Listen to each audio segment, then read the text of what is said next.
Kathleen. Morning. So I got the list of some reviews that we need you to be on. We're gonna need these. Wait, doesn't Skip usually tells me Yeah. about... But I've got this list. This is very important though, okay? They're all Wii games. We've got Ultimate Duck Hunting, Ninja Bread Man, Pool Party, Billy the Wizard, Bratz Movie Stars. We'll need them by the end of the week. Yeah, I think maybe you should talk to them. I don't normally do those kinds of games. I'm more of like, you know, action, role-playing, driving. Well, this is you now. If you don't like it, you should quit. I think I'll talk to maybe John, Shu, I don't those see guys, what good Sam. it could do. Like, I think maybe you know, you have should... you ever thought about like going to Sony? They're hiring and they're looking for people, and that would be like a new adventure for you. Yeah. Aren't you ready?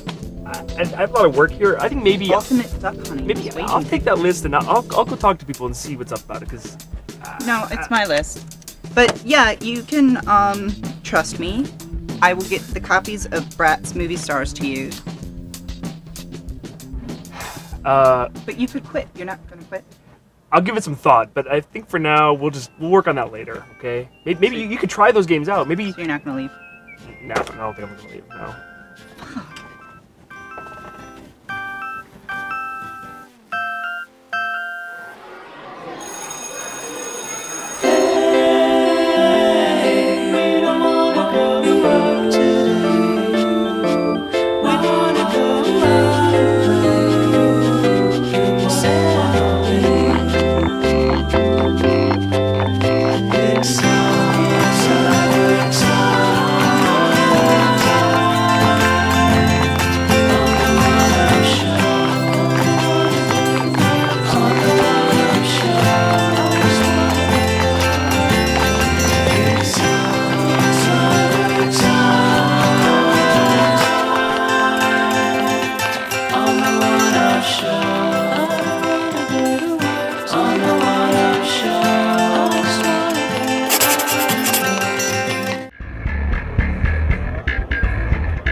Okay, keep your hands up.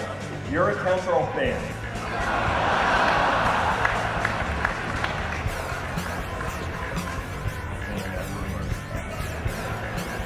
For the rest of you, I'm very pleased to tell you that the dev team's been hard at work on the second expansion for World of Warcraft, Wrath of the Lich King.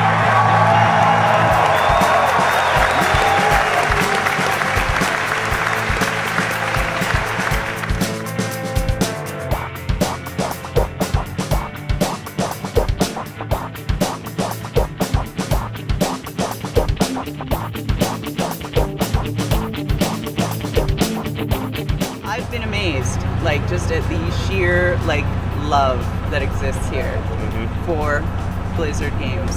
And, like, yesterday with the announcement of Wrath of the Lich King, nobody seemed to care that nobody knows what a lich is. True. And they didn't care that it had all leaked already. Well, you cared. I cared a little.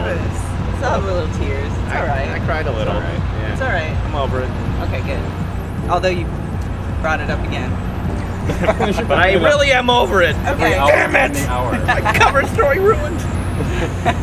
It's not ruined. You still have many more secrets in the cover story. And you should buy that issue of GFW. On sale.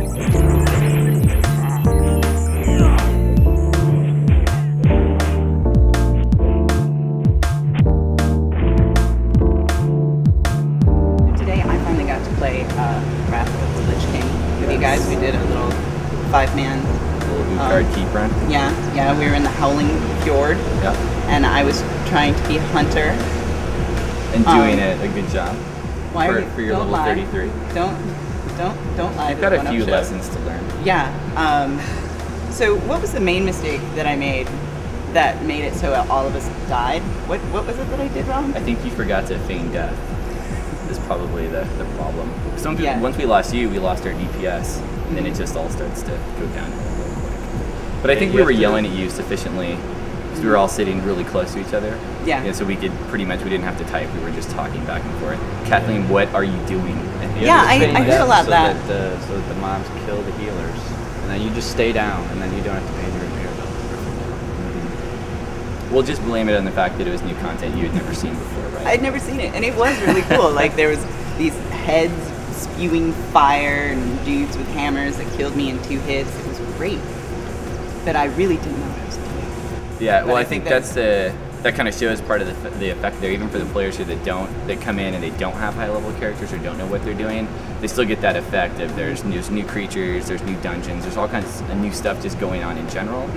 And that dungeon is a starter dungeon. The plan is for that, level 70, that's what you're going to go into and that's what you're going to learn. So the fact that you had a good time, even though you don't have a 70, is a good sign to me overall, for sure.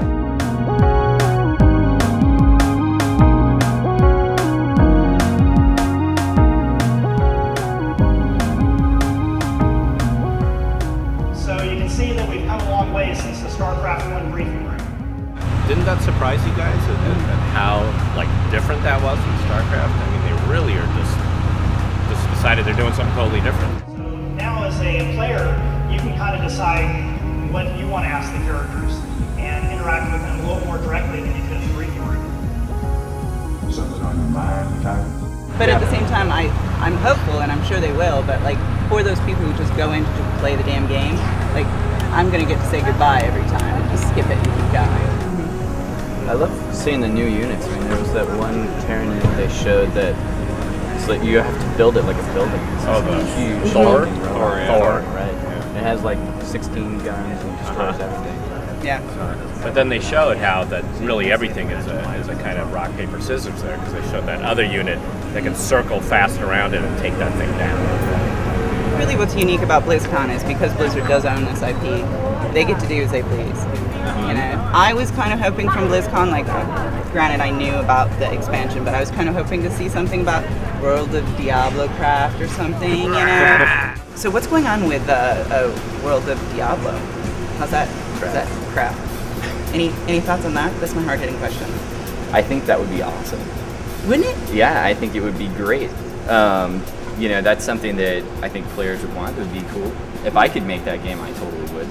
But I mean, I think that's the great thing about BlizzCon is it's the celebration of all of our properties as a whole. It's not just something for the World of Warcraft fans. I want to bring people here to celebrate the properties as a whole. So you go to the lore panels and you go to kind of get the grasp of the whole thing. It's not just about WoW. I think a lot of people might think it is, but there's StarCraft, and even Diablo is playable here over in the BattleNet area. If players want to go back and play that, they can do that. If they have questions about that, when we do our panels, those questions will be answered the same way. I think that's important because it's not just about WoW, it's about the whole, everything Blizzard as a whole. I feel very, it's like home walking in there. It feels so nice and safe. Yeah, It's like, these are our people. We all get it. We're all nerds together, and we can wear our lame T-shirts and not have people holes in the nipples and not have people go We've all got our proper nerd T-shirts.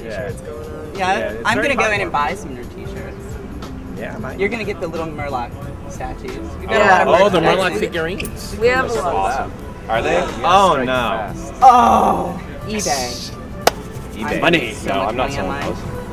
I'm not selling. I'm gonna. I heard last night that they're gonna be doing this every year now.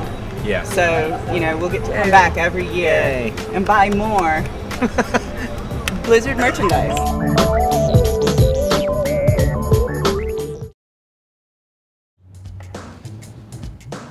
Hey, Sweet Chuck, come through. What's up, dude? Take it. What's that? How was Quakecon, man? Oh, it was good. It was good. I got to tell you, this year was actually, they had a lot of announcements they had to jam in this time. I was like writing my ass off during the show. You know how they showed off InTech 5 at like the Apple Worldwide Conference a couple weeks ago? So the cool thing is, they actually that was all done in the same engine with the same assets. You know, basically the Mac, PC, 360, PS3 version, they're pulling from the same textures. They can create a game and get it done like that, well, at least relatively like that. So it takes a lot less time, saves a lot more money, and they can bring the same game to multiple platforms. No, but that's like the biggest draw right now for development, because everything's coming out on all platforms more or less, and then you have this problem with, okay, well, the PS3 version is going to come later because we have to do some tweaking for it. But hypothetically here, you're saying you just make one game. Well, press a few buttons and... It seems like this time they're not focusing as much on pushing the bleeding edge, but they're trying to make it more like just create a good-looking but simpler solution. Right. Now it's weird. It's like a lot of emphasis on lo-fi, though. You got Carmack's been working on cell phones for ages. Now they're talking about making a version of Quake that plays on your, internet browser.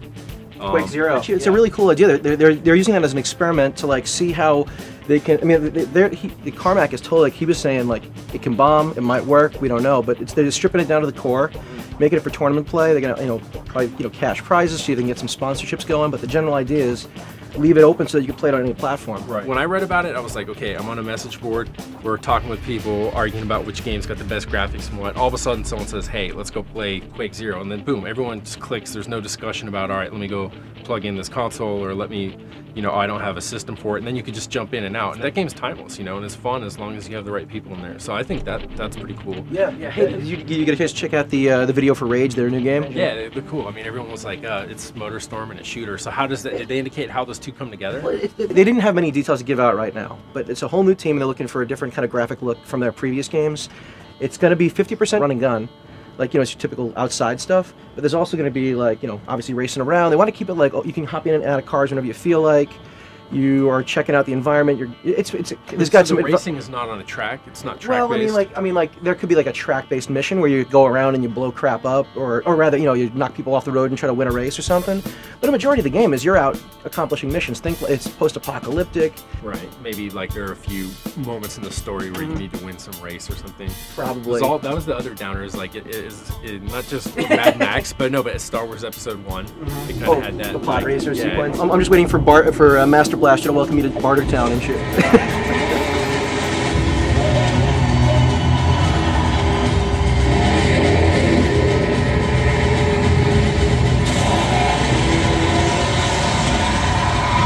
Is there anything else? Oh, let me see. What else? Left 4 Dead? Dude, Left 4 Dead was awesome.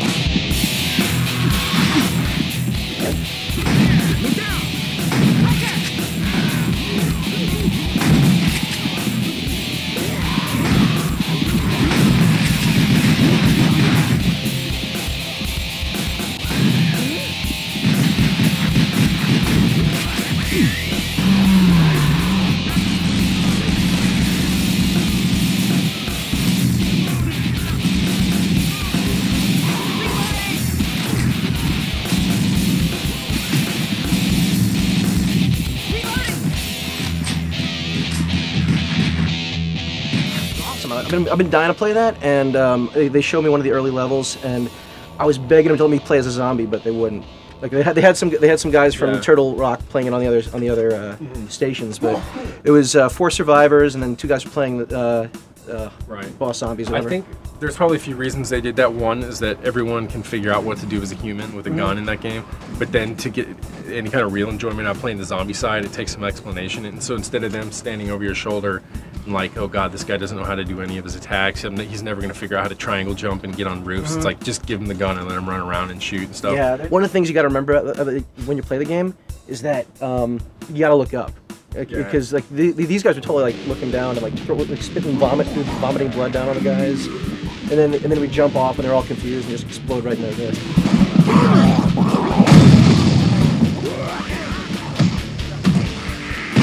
What about let me see. Quake Wars map?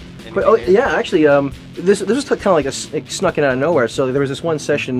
Paul Wedgwood was giving people who were in the audience a breakdown on tactics for how to play Beta 2, little tips on tweaking the game. And right in the middle of it, he goes, "You know what? I'm just going to open up a brand new map." So he just gave a breakdown on the whole new map. This is Area 22. It's chaos. what we have in this map is a message in there. I can show you this. In this map, the Strogg are attacking because the GDF has a slip gate in an underground bunker located on the other side of the map. And if they are successfully de-engineering the slip gate, then essentially that's the turning point during the invasion that leads to the eventual retaliation against Stroggoth that you see in Quake 2. So, you know, we know that ultimately the GDF succeed from the storyline, but in the Enemy Territory Quake Wars, we wanted this progression of objectives to be really memorable. Yeah, I mean, so like, Wedgwood's taking it seriously, like following the history of the game universe and kind of like having these expository scenarios that kind of break down what's happening in the game world while telling a story without having to tell a story, basically. Yeah. So when you go through the slip gate, the Strogos is just a giant matte painting of a shitty-looking moon in the sky. He's actually holding back a lot of the maps because he says there's some crazy stuff they have in store for like the final levels. So I can only guess that you'll be doing some battling on Strogos, or at least in space or something. I don't know. Yeah. So how was the actual event? I saw the picture online of the dude beating off there. Like, what else? Actually, it's kind of funny. In the hotel, there's like 3 other conventions going on at the same time. There was like 1,000 accountants. You have 3,000 or however many it is, like Mary Kay cosmetic saleswomen and gamers all in the same place, like interacting with each other, or kind of running into each other in the elevators. It's fucking weird, dude. All right, Quakecon, whatever. Check it, dude. I was like having my own Quakecon at home the weekend. How does that make you feel?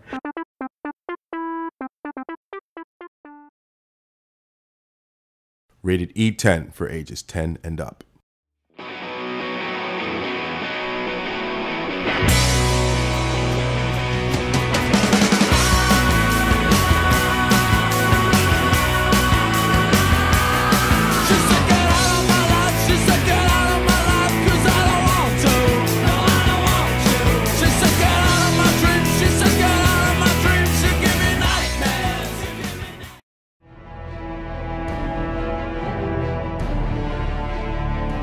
I won't lie to you, Shepard. Things look bad. A rogue Spectre's trouble.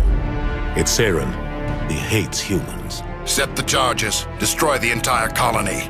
He has an army of Geth at his command, and he won't stop until he's wiped humanity from the galaxy. I'll find some way to take him down.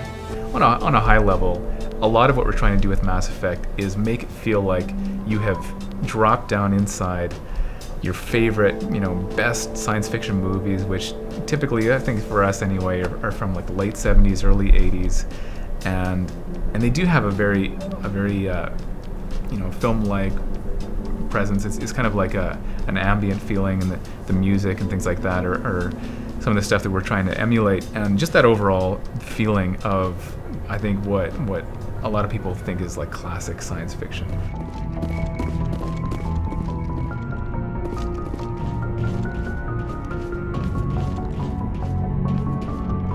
We finally got to see the character creation.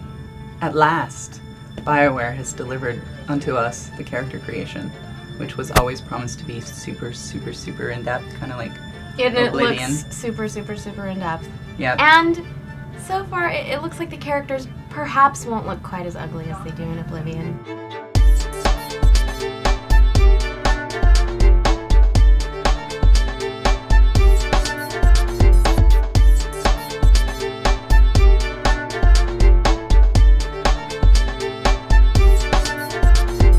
In Oblivion, it's like this, and this was very, very subtle. And the fact that the textures on the skin are a lot more convincing, and the way that it's lit, it does actually look like a fine-tuning rather than making someone look ridiculous. Plus, they're all human, it seems like. Yeah. So, we won't be dealing with any kind of lizard peoples. Yeah, and they just had a more modern look. Like, they look like what you would expect in a sci-fi video game, instead of a sort of like LARPing. Weird medieval D&D medieval RPG kind of thing. That it's like, okay, this is the person I'll play in a video game, but I don't want to hang out with them. These people look like they look like normal people.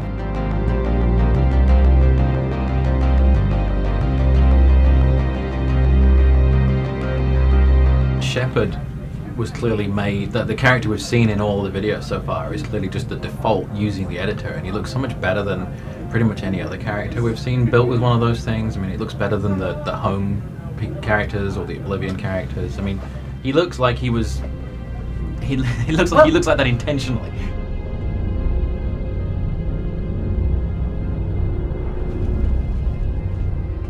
Your ship's amazing, Shepard. I've never seen a drive core like this before. I can't believe you were able to fit it into a ship this small. I'm starting to understand why you humans have been so successful. I had no idea Alliance vessels were so advanced. I don't like the idea of aliens studying the architecture of Alliance ships. We're on the same side here. My people have more reason to hate the Geth than anyone, remember? But you can't blame me for being a little excited. I never dreamed I'd get a chance to travel on a ship as advanced as the Normandy. So did you read the novel? Yes. Did you read the novel? I'm in the novel. That's still on Carla my... Sanders, huh? Yeah, Carly Sanders. Carly, yeah. So I thought what was interesting in the... You read the novel? Sure. We both did. We prepared for this conversation. Yeah. It's still on my to-do list. Like Shepard's the first human Spectre, which also explains why you can only be a human, because that's very important to the story. And the novel actually tells about the first time humanity really has any dealing with the Spectres and the story leading up to that. Shepard, your species needs to learn its place.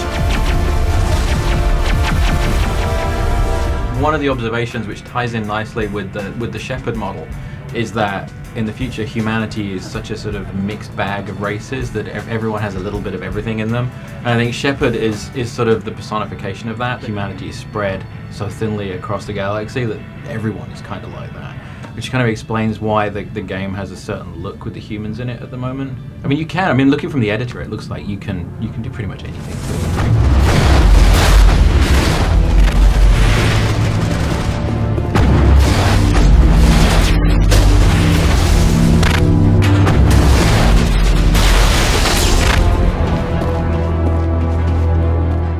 Yeah, I finally got to play it at E3. It was the first time I was able to get my hands on it, you know, and I'm always worried about games like this because, like, whenever they try to blend, like, RPG elements with shooter elements, like, it seems like in trying to blend those two, they kind of make both weaker, they neuter both. Yeah. At E3, I was a little worried because some of the AI and some of the enemies, I was like, well, why isn't he shooting me? He's on the bridge.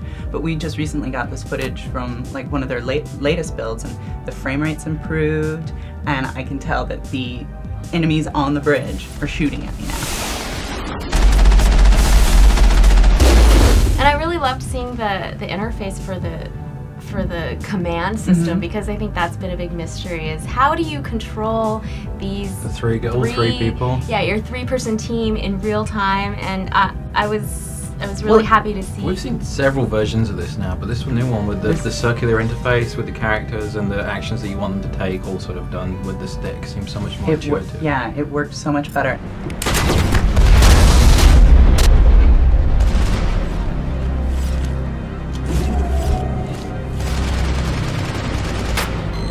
It seems like you'll get really used to each team member's assortment of skills, and you'll be like, okay, I know where that is, and it's easy and quick, and it doesn't have to interfere much with the mission.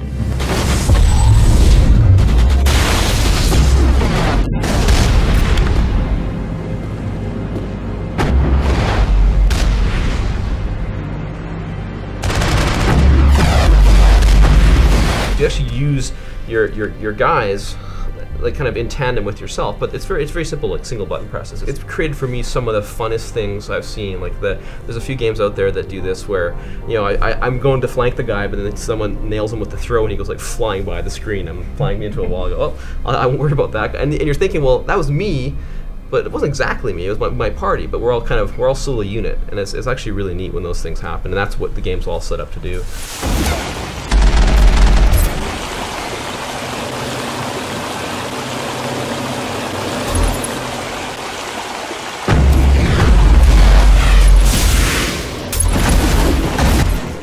I'm really excited about the vehicle. Yeah. Having seen how it can like hop to avoid flaming missiles headed its way, it looks really fun and really cool. I've always been a little bit nervous about navigating a vehicle in a BioWare RPG, even if it's an action game. But but the latest footage we've seen just looks fun. When they first showed it, my first inclination was like, oh, really? It seems kind of like a win button too. Yeah. Like it doesn't seem to take damage, and you can just like annihilate people with it. But you know, that's just on the first perimeter. But it's so far beyond those turret mini games or the other mini games that have been in KOTOR, where it's just like it takes you totally out of the game almost. Right. This is like an action element, and I can't believe I'm the one talking about it. I'm excited about the driving mini game. Tell me about yourself, Liara. Me? I am afraid I am not very interesting, Commander. I spend most of my time on remote digs, unearthing mundane items buried in long-forgotten Prothean ruins. Sounds dangerous. And lonely. Sometimes I would run afoul of indigenous life forms or stumble across a small band of mercenaries or privateers, but I was always careful. Until the Geth followed me to Artemis Tau, I never found myself in any situation my biotics could not handle. As for the solitude, well, that is one aspect that most appealed to me. Sometimes I just need to get away from other people. When we first showed the conversation system, for example, I think that was at last year's E3, that was the very first time that for us in Mass Effect we had those few conversations representing the way that we wanted the final game to look. And we pushed that quality all the way up to the gold standard that we want Mass Effect to look and play like. But those were the only ones that existed in the whole game at that quality. And then since then, we start building out the rest of the game and make the whole story, and then start raising the overall quality up and add the polish. Right now, we're able to really go to pretty much any part in the entire game, and it's all at that gold standard. The Normandy is your ship in the game. It's effectively the base of operations, and there's a couple of neat things on the ship. First of all, of course, is the galaxy map on the bridge. As the commander of the ship, you can get up there, and that's effectively how you decide where you go in the galaxy.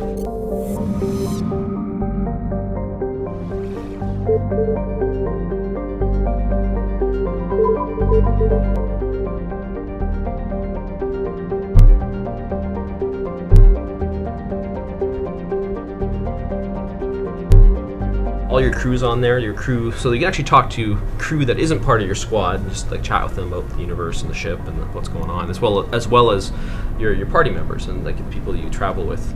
Hey, Commander. Looking for some extra supplies before you head out? What have you got? Whatever you want. Armor, weapons, mods. It's not standard Alliance issue, but that's not necessarily a bad thing. They have their agendas. You want to try and kind of figure out what they want to do and see if you can work that into what you're doing in the game, but also getting to know them and getting to know the universe. My stuff doesn't come from the Alliance. I have to purchase it myself, and it's not cheap. Hell, the licenses alone have set me back more than I'd like. But no licenses, no goods. Without the goods, I'm out of a job. You can always try your hand at the workbench if money's an issue. There's workbenches where you can actually build stuff, like the Mako sits in there and all this kind of stuff. So it's almost like the microcosm of the whole game is in there. What's amazing to me is just the scope of the game, because they were telling us that you could talk to one of the main characters. What was his name? He's a Krogan, which is this big sort of dinosaur-looking dude, and he's called Rex, and he's a bounty hunter. And there's only a few of them in the game because there's a lot of sort of race conflict in the game. And he kind of calls you over and congratulates you for hitting this base or killing this guy or something. And that can be the only encounter that you have with him. Or I guess you could choose to ignore him completely when he beckons you over. And so we've seen him as part of your party, leading towards a fairly climactic decision, which will dictate which path one of the things that will dictate which path you're going down, good or evil. But if you choose at the point where he beckons you over to ignore him, he's a character, an entire storyline, and a whole bunch of background about the universe of the game that you can just cut out completely and not bother with. You Krogan live for centuries. Don't tell me you haven't had a few interesting adventures. Well, there was this one time the Turians almost wiped out our entire race. That was fun. They tried the same with us, but we fought them off. It's not the same. It seems similar enough to me. So your people were infected with a genetic mutation? An infection that makes only a few in 1,000 children survive birth? And I suppose it's destroying your entire species? You're still here. It can't be all that bad. I don't expect you to understand, but don't compare humanity's fate with the Krogan. One of the key things we're always going for with all of our games, and Mass Effect's a wonderful example of it, is sort of like the water cooler talk around my experience. Like, my experience is different than your experience. Like, you can choose or not choose to pick up certain party members. You can choose or not choose to blow up this base or save this base. There's all these choices you make, and then when you and I sit down and discuss the game, it sounds like we're talking about different games. So in our water cooler conversation, I could be telling stories about things me and Rex were doing across the galaxy, and you're like, who the hell are you talking about? No, literally. I wasn't trying to upset you. Your ignorance doesn't upset me, Shepard. As for the Krogan, I gave up on them long ago. When you have certain experiences with a character and you've played with them that long, and then you have really important things that happen with them, on a kind of an emotional level. The idea that your friend who's played it, didn't even bring him along, and has had nothing of that, but maybe has had other stuff. That would be almost hard to believe that it's all in the same game. How many times am I going to have to play this to really see the whole game and really get a grasp of everything that there is here? It's kind of amazing. I can't believe you guys want me to, or making me want to read the. I know, right? Novelization. I mean, it's not the best written book ever, but No. it's written by the guy that wrote the game, so it is very tight. It's not someone's interpretation of what the doctors told them. It's like, it is the background, and it finishes up explaining why you're on the mission that you are in the game. It's all about Saren and why he's the bad guy and what he did to get there. They've bitten off a lot, and I think, if the main game is 10-20 hours, it sounds like with these side missions there's going to be a lot just exploring characters and the racial stuff in the game. Of course, going through again and doing things very differently. It's going to be a lot. Good luck reviewing it.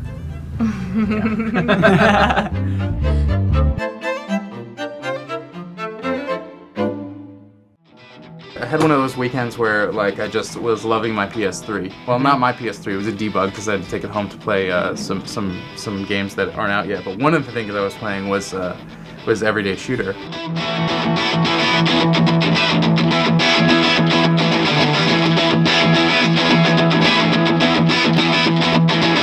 And most of the people that I talked to after E3 had said that they thought it was good, but that the shooting felt a little bit slow and your movement felt a little bit slow. But when I got home and played it, one of the first things I did, which is going to make my impressions different than your guys' is that they had given us cheat codes to just kind of unlock everything. And I'm not the best player of these kind of Robotron-style shooters, so I just want to make sure that I saw all the stages that I could see. Yeah. So I gave myself a bunch of lives and just hopped right in.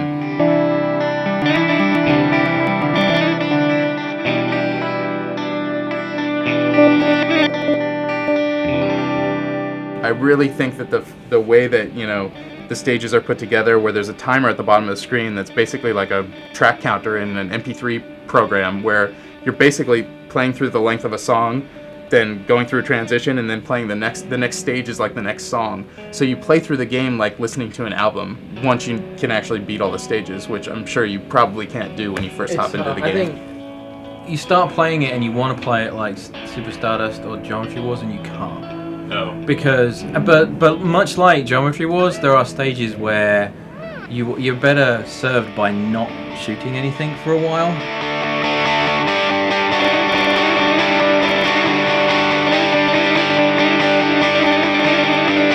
I thought it was just going to be essentially a shooter, like one of those types of shooters, but with nice, res-like graphics. But the gameplay changes on every single stage. The combo systems and the way the gameplay changes, that is by far the most interesting thing about the game. Part of the challenge is learning what it is. In the first stage it's fine because it annotates everything and it's like, okay, shoot this and this will happen, and then, but even the mechanics and the behavior of that, so it'll tell you shoot this to get the combo, and you do, and it creates that little warp field thing, and you see that it zaps everything around it, but you start to wonder, well, okay, is it when something touches it? Because then there's a thing where if you shoot something near it, as it explodes, you can set off the chain reaction. So there's the behavior of the chain reactions. Right. And just as you learn that, the track goes out.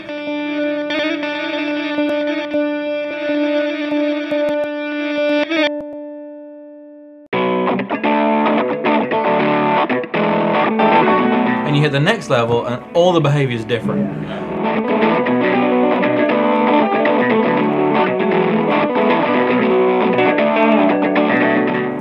you'd play it and learn it, and then you'd kind of get really good, and then you'd kind of push yourself over that threshold, and then immediately die and have to go back to the beginning, and then you have that old school shooter behavior where you're like, all right, well now I have to plod through this level again to get to the next one. But you get, as you go through, you get so proficient at the stuff that you've learned, because you're not just reacting to it being a shooter, you have learned the behavior to the point you get so efficient at nailing these combos, and you start chaining things like crazy. And then it's actually a race to get all the little 200 blobs before they disappear. That's the thing, is I felt like I got pretty good at it. Even I was playing it properly, even though I just was not afraid of ever dying, really. You know what I mean? I think life management is something that it really leans on pretty hard.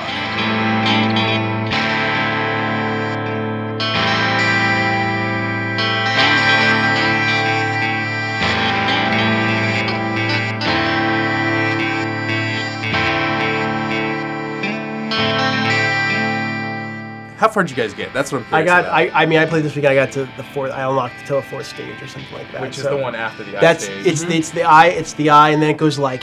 They say these two floating look like nuclei, and they're shooting out these like I don't know, like birds or like raven thing. Yeah.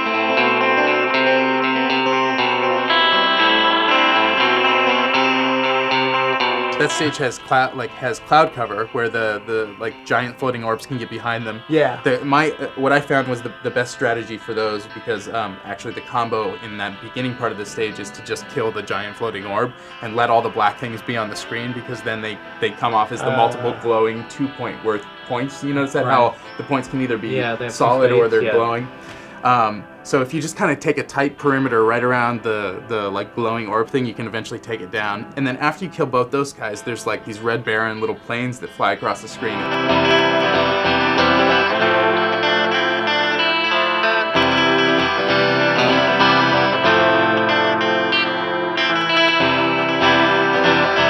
I love the way that the game changes moods. It's like one stage feels like this like noise metal, My Bloody Valentine, like fucking hardcore shit, whereas and then like right after that you're into this like ambient, beautiful, peaceful, calming stage.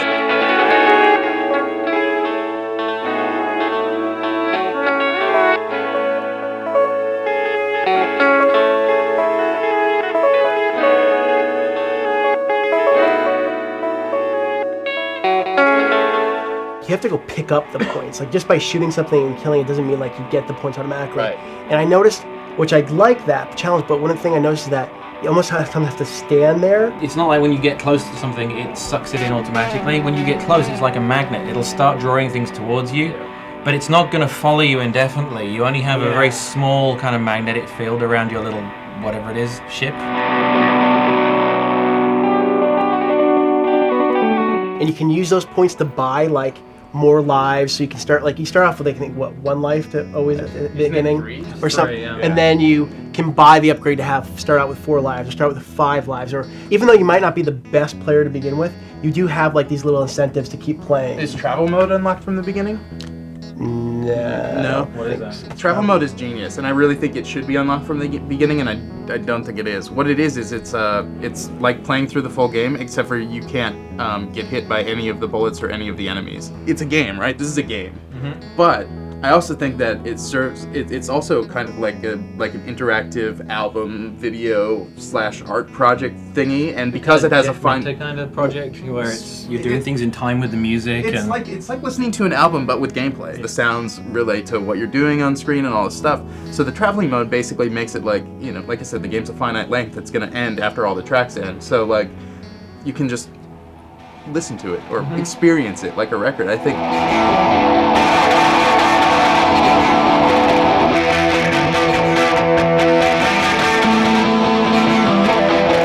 Their effects, post-processing effects for the graphics. There's one that makes it look like it's all sketchy, or one that makes it all black and white, or one that increases or decreases the contrast, or one that blends all the colors in the background.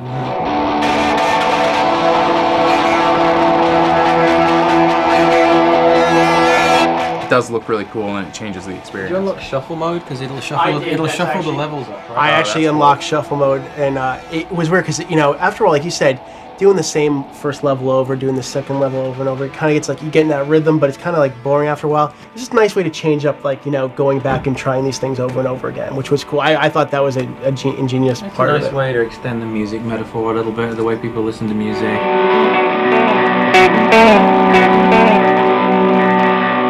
When the game comes out, when it finally gets released, I'm going to buy it, and I'm going to start at the beginning and play for a while. I think you guys should do the same, but if you get to the point where you're just feeling frustrated and don't want to play anymore, do the cheat. And unlock everything and just play, sort of just absorb it and play it, because that's what I did, and I was just like, wow, this is like really smart. There's so many good ideas in here. I can't believe one guy made this. John, you fucking rock. That game's awesome. That's the thing about the game, is that like, it's a good story behind this game. It's one guy, you know, making this game. Like, you know, when do you ever hear about one person making a video game these days? Games used to be 10, 15 years ago, you know? It's honestly, it's refreshing. Maybe part of me likes the game a little bit more than I should because of that fact. I really think that from an artistic standpoint, this is like just a really genius craft. I can't wait to see what he does next. Yeah.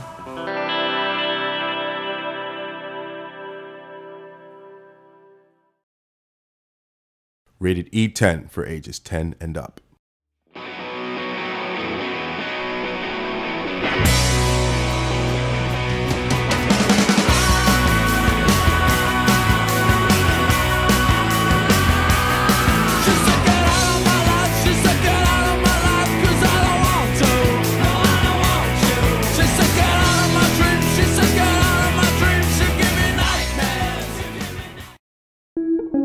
I feel like if the price is right and it's cheap, everyone should be picking it up. Oh, sorry.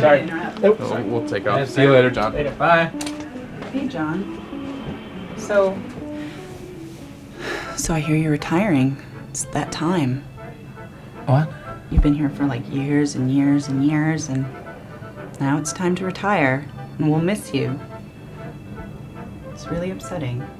What? Gonna spend some more time with your family, or maybe move on to a high-paying job? Really? Well, that would be nice, but what? I read it on the internet that you're leaving. I'm leaving. Really? Yeah, they're all talking about it. They all are, right? Yeah. Oh, who? The internet. Oh. It's really... What's going on? I need somebody to quit or something. Last season's finale was really good because Luke quit and everybody was all upset about it, and it was very dramatic. And you want drama? Yeah, I need drama. I need somebody to go. There is an alternative to someone quitting that we could explore, Kathleen. What's that? We could fire somebody. Good idea. How about that? I love this idea. Who could we fire? Could we fire Shu? I have somebody else in mind. Actually, I was thinking that maybe a change of direction for the one-up show, and that maybe perhaps I think now's the time that we're done with you, Kathleen. Not really, though. Yeah, I think maybe different direction next season. Maybe that's the best option. I think it's time for you to go. No, you're kidding now. No, wait, really? Yeah. I can do better. I don't want to be fired. Oh, don't be daft. I'm only kidding. Oh, thank fucking God. That's not funny, John. God, you scared the shit out of me.